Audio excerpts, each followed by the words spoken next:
In this video, I'm walking you through how to do sitting femur rotations.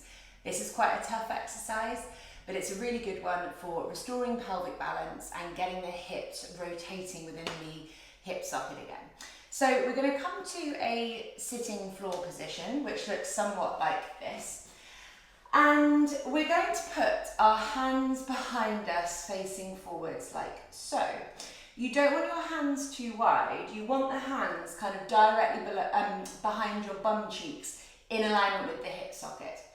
And what we're trying to do with our hands and with our arms is to take ourselves out of this rounded forwards position here in the shoulders.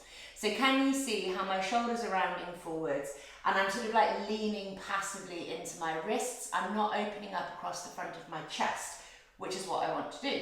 So you're going to roll your shoulders back and down behind you to really peel the chest open. And when you're here, you shouldn't be putting too much weight into your hands. So as we go through the exercise, you might notice that you're really starting to kind of like lean back on your hands because you're getting tired.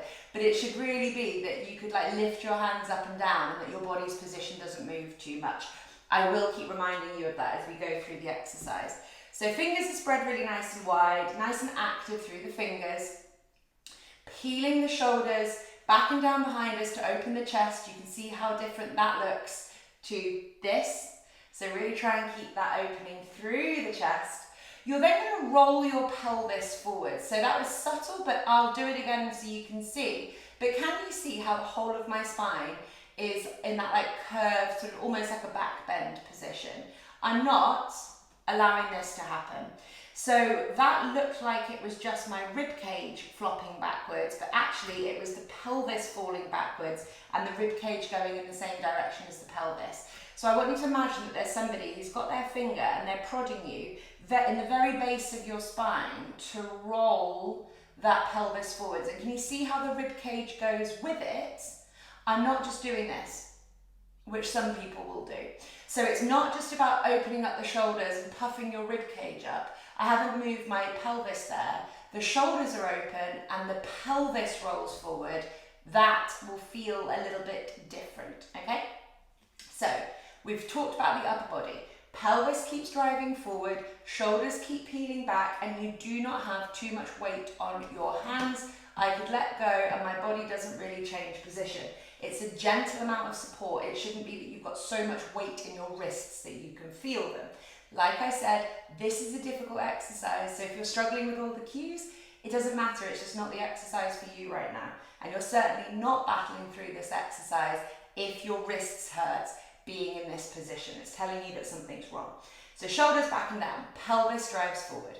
We are flexing the feet back towards us, and my toes, ankles, knees and hips are at hip width apart.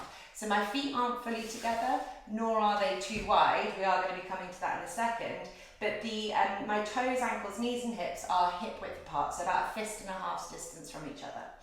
I'm keeping the feet flexed, which is different to just flexing the toes. So maybe you can see there how I'm actually pointing my feet away, but flexing my toes back towards me.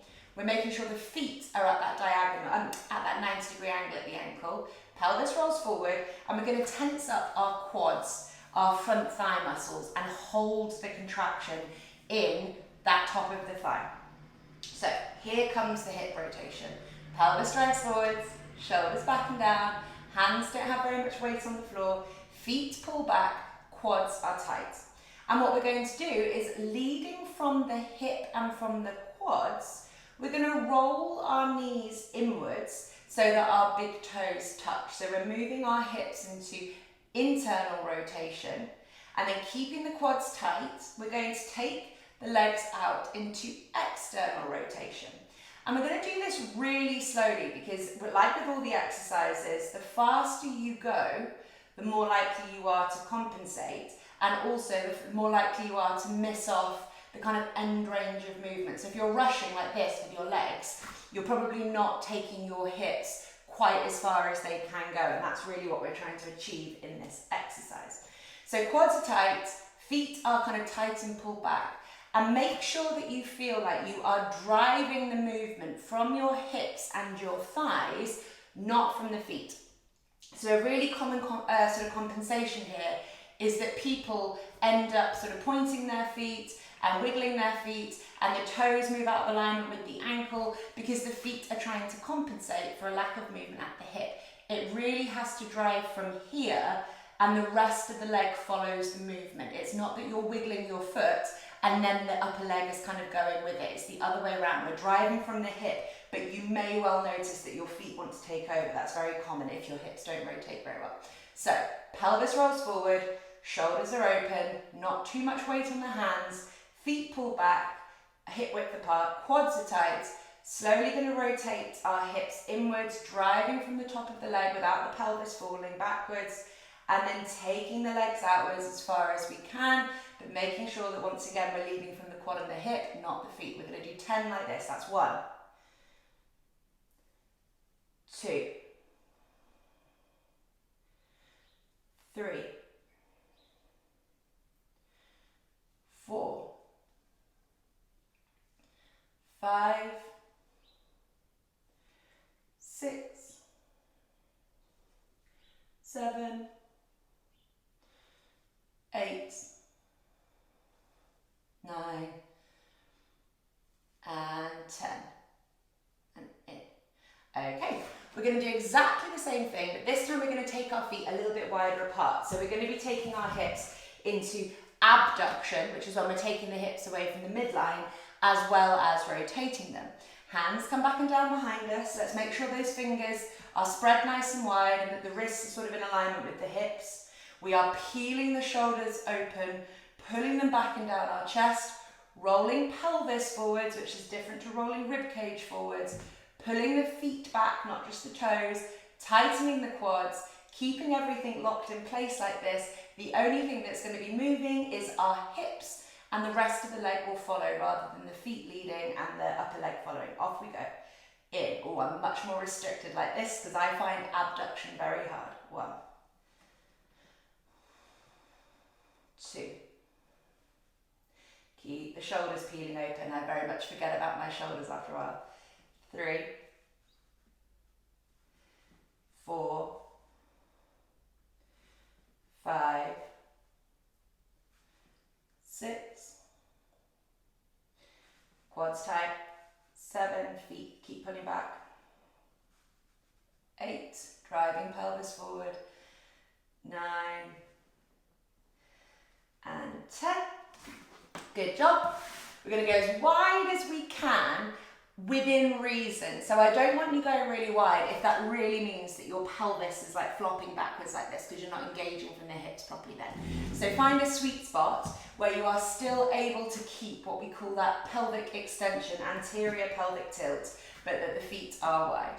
Hands are in alignment with the hips, the shoulders peel open back and down, not too much weight in the hands, pelvis rolls forwards, pulling feet back, squeezing quads, leading from the hips, slowly rotating in, slowly rotating out. Focus on range of movement, doing things properly, not speed. 1, 2, 3, 4, 5, 6, 7, 8, 9, 10. Cool. And we go back to that starting position before we finish. And make a mental note if it feels any different. So you're taking your hips through quite a big range of movement there. And it might feel a little bit easier this time around. So shoulders peel back and down, not too much weight on the wrists, pelvis rolls forward, feet pull back, quads are tight, hip width apart, rolling in from the hip, not from the feet. 1, 2, 3, 4, 5, 6, 7, 8, pull the shoulders back, heel pelvis forward, 9, and 10. That is sitting femur rotations. It's a difficult exercise, there's a lot going on, and if you find it really hard to maintain the shoulder position or the pelvic position, there are other hip rotation exercises that you could probably do a little bit better, and therefore you'll get more out of it. So don't force anything that feels too much.